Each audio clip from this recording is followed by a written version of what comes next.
പുതിയ നിയമത്തിലെ 26-ാമത്തെ പുസ്തകമായിട്ടുള്ള യൂദ. AD 70-80 കാലഘട്ടത്തിലാണ് ഈ ഒരു പുസ്തകം എഴുതിയിട്ടുള്ളത്. യേശുക്രിസ്തുവിന്റെ അർത്ഥ സഹോദരനായിട്ടുള്ള യൂദാസ്, അത് ഗ്രീക്ക് ഭാഷയിൽ യൂദാസ് എന്ന് വരികയും എന്നാൽ യേശുവിനെ ഒറ്റുകൊടുത്ത യൂദാസ് നിലനിൽക്കുന്നത് കൊണ്ട് തന്നെ അവിടെ ഇംഗ്ലീഷ് പരിഭാഷയിലേക്ക് വന്നപ്പോൾ യൂദ എന്നുള്ള പേരിലേക്ക് അതിനെ എടുത്ത് പറഞ്ഞിരിക്കുന്നതുമാണ്.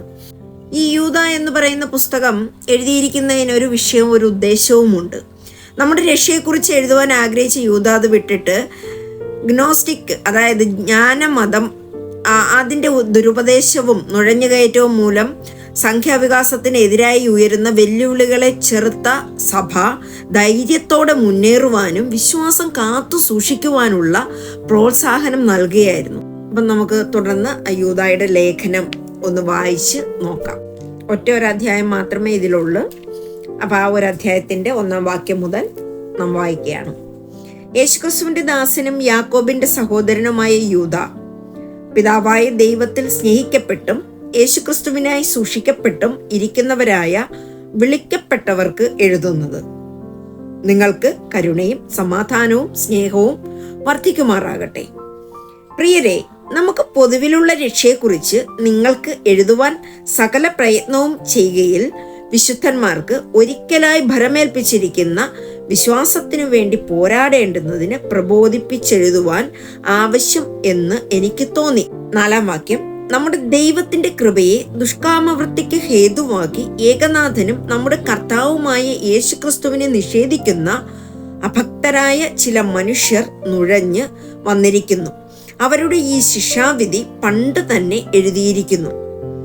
5-ാം വാക്യം, നിങ്ങളോ സകലവും ഒരിക്കൽ അറിഞ്ഞുവെങ്കിലും നിങ്ങളെ ഓർമ്മിപ്പിക്കുവാൻ ഞാൻ ഇച്ഛിക്കുന്നത് എന്തെന്നാൽ, കർത്താവ് ജനത്തെ മിസ്രയീമിൽ നിന്ന് രക്ഷിച്ചിട്ടും വിശ്വസിക്കാത്തവരെ പിന്നത്തേതിൽ നശിപ്പിച്ചു.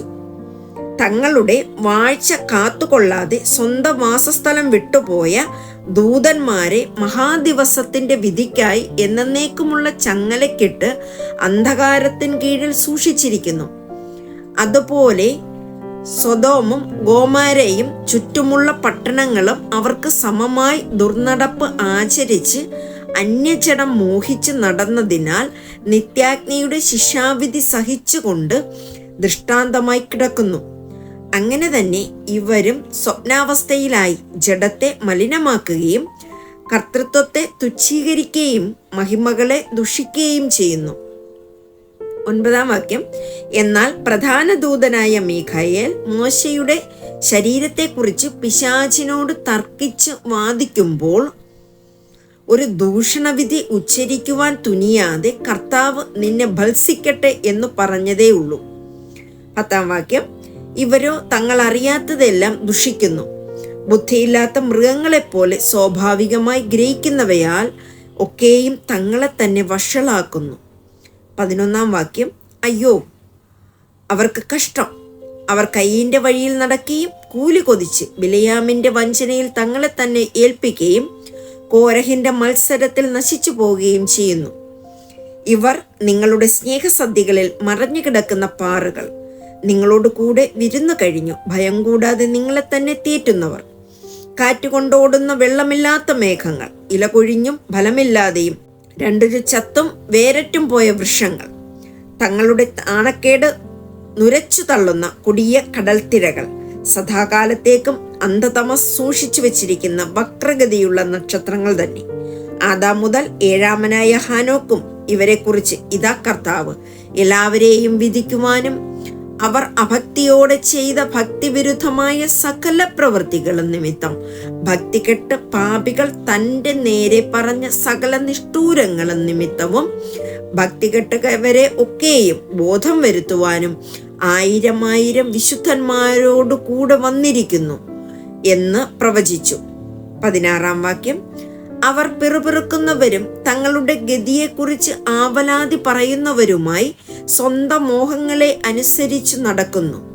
അവരുടെ വായ് വമ്പു പറയുന്നു, കാര്യസാധ്യത്തിനായി അവർ മുഖസ്തുതി പ്രയോഗിക്കുന്നു. നിങ്ങളോ പ്രിയരെ, നമ്മുടെ കർത്താവായ യേശുക്രിസ്തുവിന്റെ അപ്പോസ്തലന്മാർ, മുൻപറഞ്ഞ വാക്കുകളെ ഓർക്കുവിൻ. അന്ത്യകാലത്ത് ഭക്തികെട്ട മോഹങ്ങളെ അനുസരിച്ച് നടക്കുന്ന പരിഹാസികൾ ഉണ്ടാകും എന്ന് അവർ നിങ്ങളോട് പറഞ്ഞുവല്ലോ.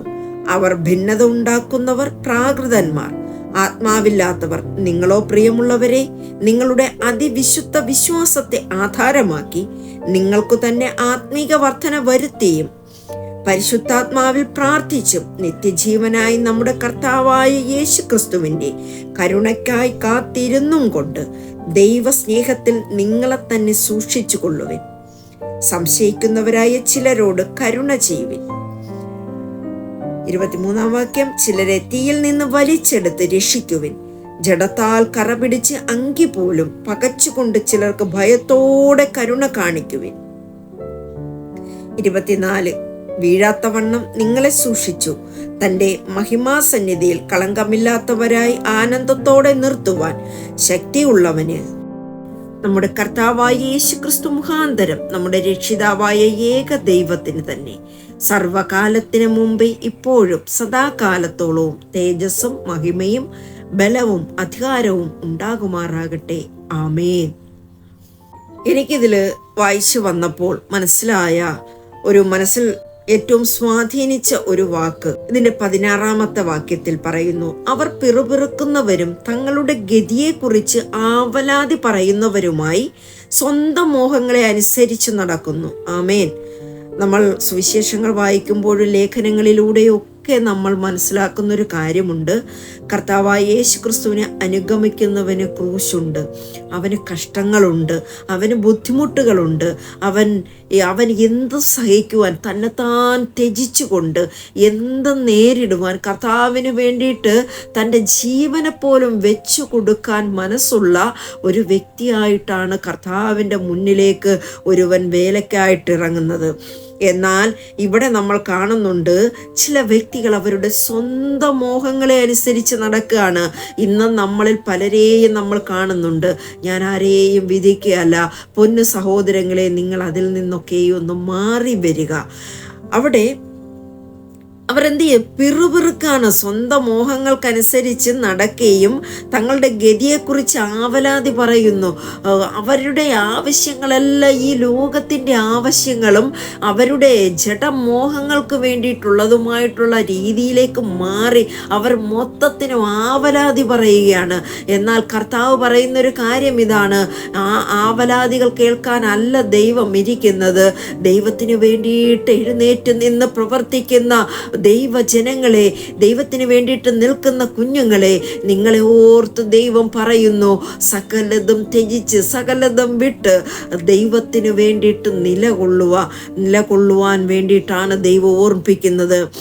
അപ്പോൾ മുഖസ്തുതി പറഞ്ഞുകൊണ്ടൊന്നും നമ്മൾ ആരുടെയും മുമ്പിൽ അവരെ സുഖിപ്പിച്ച് ഓരോ വ്യക്തികളുടെ ആ ഒരു മുഖസ്തുതി പറഞ്ഞിട്ട് അവരിൽ നിന്ന് എന്തെങ്കിലും ലാക്കാക്കി എടുക്കാമെന്നുള്ളൊരു ചിന്തയിൽ നിൽക്കാതെ സത്യമായി ദൈവം തരുന്ന വചനങ്ങളെ അതേ രീതിയിൽ ദൈവത്തിൻ്റെ പ്രവചനങ്ങളെ മാനസാന്തരപ്പെടാൻ പറയുന്ന വ്യക്തികളെടുക്കൽ ദൈവം വെളിപ്പെടുത്തി തരുന്ന വ്യക്തികളുണ്ടെങ്കിൽ അത് കൃത്യമായ രീതിയിൽ ദൈവത്തിൻ്റെ സന്നിധിയിൽ നിന്നുകൊണ്ട് ദൈവത്തിൻ്റെ ആത്മാവിനാൽ അതിനെ വിളിച്ചു പറയണം. മുഖസ്തുതി പറഞ്ഞുകൊണ്ട്, ചക്കരവാക്കുകൾ പറഞ്ഞുകൊണ്ട് മനുഷ്യരിൽ നിന്നതൊക്കെയും നേടിയെടുക്കാനാണ് ഉദ്ദേശമെങ്കിൽ ദൈവം അതിനൊക്കെയും തടയിടുന്നൊരു കാലം വരാൻ പോവുകയാണ്. ഹല്ലേലൂയ. 17-ാമത്തെ വാക്യത്തിൽ പറയുന്നു, നിങ്ങളോ പ്രിയരെ, നമ്മുടെ കർത്താവായ യേശുക്രിസ്തുവിന്റെ അപ്പോസ്തലന്മാർ മുൻപറഞ്ഞ വാക്കുകളെ ഓർക്കുവിൻ. ആമേൻ. സ്തോത്രം. കർത്താവ് നമ്മളെ വേദപുസ്തകത്തിലൂടെ നമ്മൾ എങ്ങനെ ആയിരിക്കണമെന്ന് കൃത്യമായിട്ട് പറഞ്ഞു തരുന്നുണ്ട്. നമുക്കായി പുകഴുവാൻ ഒന്നുമില്ല. നമ്മൾ വലിയവരല്ല, നമ്മൾ കുറഞ്ഞവരാണ്. നമ്മൾക്കിവിടെ പേരെടുക്കാനുള്ളത്, ഇവിടെ മഹിമപ്പെടുത്താനുള്ളത് കർത്താവായ യേശുക്രിസ്തുവിനെയാണ്. ആമേൻ. സ്തോത്രം. മുൻകൂട്ടി പറഞ്ഞ അപ്പോസ്തലന്മാർ മുൻകൂട്ടി പറഞ്ഞ വാക്കുകളെ നമ്മൾ ഓർക്കണം. അതിപ്പോഴും നമ്മൾ ഓർക്കണം. ഈ അന്ത്യകാലത്ത് 18-ാമത്തെ വാക്യത്തിൽ പറയുന്നു, അന്ത്യകാലത്ത് ഭക്തികെട്ട മോഹങ്ങളെ അനുസരിച്ച് നടക്കുന്ന പരിഹാസികൾ ഉണ്ടാകും. അപ്പോൾ മോഹങ്ങളെ അനുസരിച്ച് നടക്കുന്നവർ തങ്ങളുടെ ജീവന കാര്യത്തിന് വേണ്ടിയിട്ട് മാത്രം ഒരു ആദായ സൂത്രമാക്കി ദൈവവേലയെ കണ്ടേക്കുന്ന വ്യക്തികൾ, ഇതൊക്കെയും ഇന്ന് ജാതികളുടെ ഇടയിൽ വലിച്ചു കീറുകയാണ്. അവർ ദൈവത്തെ തന്നെ ചോദ്യം ചെയ്യുന്ന രീതിയിലേക്ക് നമ്മളിലൂടെ വരുന്ന കുഞ്ഞു കുഞ്ഞു പിഴവുകൾ പോലും ഇന്ന് ജാതികളെടുത്ത് ചോദ്യം ചെയ്ത് പല വ്യക്തികളെയും ഇന്ന് നമ്മൾ ദൈവസന്നിധിയിലേക്ക് വരാതെ അവരെ ഇതൊരു വെറുപ്പായ രീതിയിൽ കാണത്തക്ക രീതിയിലേക്ക് ഇന്ന് മാറിയിരിക്കുകയാണ്. നമ്മളിലൂടെ എന്നാൽ സ്നേഹവും സമാധാനവും ക്രിസ്തുവിൻ്റെ ഭാവവും നമ്മളിലൂടെ മുന്നേക്ക് വരികയാണെങ്കിൽ കർത്താവായ യേശു ക്രിസ്തു വൻ കാര്യങ്ങൾ ചെയ്യുവാനിടയാകും. ഇന്ന് എന്തുകൊണ്ട് ഒരു ഉണർവ് നമ്മളിൽ ഇവിടെ നടക്കുന്നില്ല? പല സംസ്ഥാനങ്ങളിൽ, പല രാജ്യങ്ങളിലും നമ്മൾ കാണുന്നുണ്ട് കർത്താവിൻ്റെ ഒരു സത്യമായിട്ടുള്ള ദൈവത്തിൻ്റെ പ്രവൃത്തികളെ നമ്മൾ കാണുന്നുണ്ട്. പക്ഷേ നമ്മൾ ഇവിടെ പലതും പേരെടുത്ത് പലതുമൊക്കെ സോഷ്യൽ മീഡിയയിലൂടെയൊക്കെ കേൾക്കുമ്പോൾ അങ്ങേയറ്റം വിഷമമുണ്ടാവാറുണ്ട്. എന്നാൽ നമ്മൾ നിൽക്കേണ്ടുന്ന വിധം എന്തെന്ന് അപ്പോസ്തലന്മാർ നമുക്ക് പറഞ്ഞു തന്നിട്ടുണ്ട്. നമ്മൾ അതനുസരിച്ച് നിൽക്കുക. 19-ാം വാക്യത്തിൽ, ഭിന്നത ഉണ്ടാക്കുന്നവർ പ്രാകൃതന്മാർ, ആത്മാവില്ലാത്തവർ, നിങ്ങളോ പ്രിയമുള്ളവരെ നിങ്ങളുടെ അതിവിശുദ്ധ വിശ്വാസത്തെ ആധാരമാക്കി നിങ്ങൾക്ക് തന്നെ ആത്മീക വർധന വരുത്തിയും പരിശുദ്ധാത്മാവിൽ പ്രാർത്ഥിച്ചും നിത്യജീവനായി നമ്മുടെ കർത്താവായ യേശു ക്രിസ്തുവിൻ്റെ കരുണയ്ക്കായി കാത്തിരുന്നും കൊണ്ട് ദൈവസ്നേഹത്തിൽ നിങ്ങളെ തന്നെ സൂക്ഷിച്ചു കൊള്ളുവിൻ.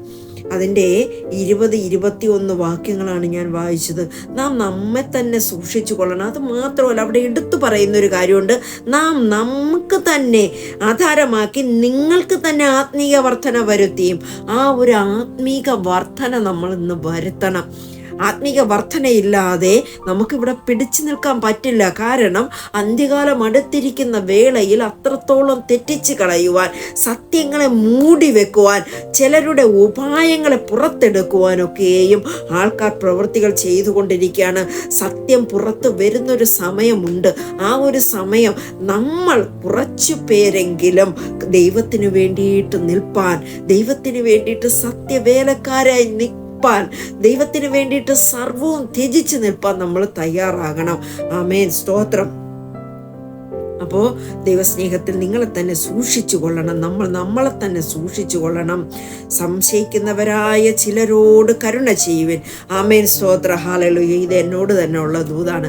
ചില വ്യക്തികൾക്ക് ഇന്നും മർമ്മങ്ങൾ തിരിച്ചറിയുന്നില്ല. ദൈവത്തിൻ്റെ മർമ്മങ്ങൾ തിരിച്ചറിയാതെ അവർ ദൈവത്തിൻ്റെ വചനത്തെ നമ്മൾ സത്യസന്ധമായി അതങ്ങനെ തന്നെ അത് വിവരിച്ചു പറഞ്ഞിരുന്നാലും അവരുടെ ബുദ്ധിമണ്ഡലങ്ങളെ എന്തോ സാത്താൻ അടച്ചു വെച്ചേക്കാണ്. എനിക്ക് അങ്ങനെ പറയാൻ പറ്റുന്നുള്ളൂ. ആ ഒരു അടച്ചു വെച്ചേക്കുന്ന ബുദ്ധിമണ്ഡലങ്ങളെയൊക്കെ തുറന്നുകൊണ്ട് കർത്താവ് നമ്മിൽ നിന്ന് ആഗ്രഹിക്കുന്ന എന്താണോ അത് ചെയ്യുവാൻ നമ്മൾ തയ്യാറാകണം. ഹല്ലേലൂയ. അപ്പോൾ അവിടെ അങ്ങനെ നമ്മളെ സംശയിക്കുന്നവരായിട്ടുള്ള ചില വ്യക്തികളെ, കർത്താവിനെ സംശയിക്കുന്നവരായിട്ടുള്ള ചില വ്യക്തികളോടൊക്കെയും നമ്മൾ അവരെ തള്ളിക്കളയല്ല, അവരോട് ഒരു കരുണ കാണിച്ചുകൊണ്ട് ചിലരെ തീയിൽ നിന്ന് വലിച്ചെടുക്കണം. തീയിൽ നമുക്കറിയാം, നിത്യനരകത്തിലേക്ക് പോയാൽ അവിടെ തീയാണെന്നറിയാം. അപ്പോൾ ചിലരുടെ പാത മുന്നോട്ട് പോകുന്നത് നിത്യനരകത്തെ അവർ നോക്കിക്കൊണ്ടാണ് പോകുന്നത്. ആ നരകത്തീയിൽ നിന്ന് അവരെ വലിച്ചെടുക്കുവാൻ, അവരുടെ ആത്മാവിനെ നഷ്ടപ്പെടുത്തി കളയാതെ വലിച്ചെടുക്കുവാൻ നമ്മൾ പ്രവർത്തിക്കേണ്ടുന്നവരാണ്. ഹല്ലേലൂയ.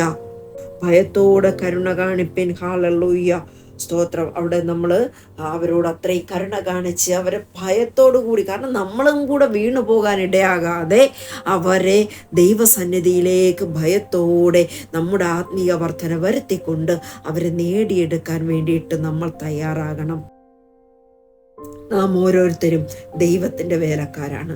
ക്രിസ്തുയേശുവിൻ്റെ രാജ്യത്തിന് വേണ്ടിയിട്ട്, ദൈവരാജ്യത്തിന് വേണ്ടിയിട്ട് പോരാടുന്ന ഓരോ ഭടന്മാരാണ് നമ്മൾ യേശുവിൻ്റെ കയ്യിലെ നല്ല പണിയായുധങ്ങളാണ്.